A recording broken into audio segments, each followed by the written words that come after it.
પોરબંદરના ઉટડા ગામે રહેતા એક આધેડ ઉપર બે શખ્સોએ ખોટી શંકાને લઈ અને સળિયા અને પાઇપ વડે હુમલો કર્યો હતો।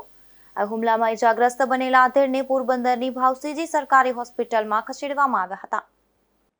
પોરબંદરના ઉટડા ગામે રહેતા નાથાભાઈ ગીગાભાઈ વાઘેલા નામના આધેડના નાના ભાઈની પત્નીને ઘર વખરી દેવા જતા હતા, ત્યારે ખોટી શંકા કરી અને આધેડના પુત્ર અજય નાથા વાઘેલા અને સુરેશ ગીગા વાઘેલાએ સળિયા અને પાઇપ વડે હુમલો કર્યો હતો।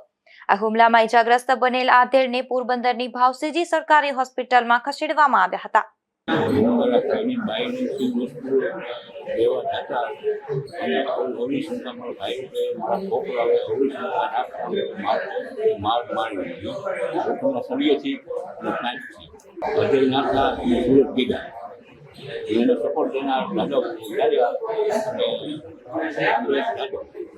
આ ઘટના બાદ ઇજાગ્રસ્ત આધેડનું નિવેદન નોંધી પોલીસે પણ આગળની કાર્યવાહી હાથ ધરી હતી।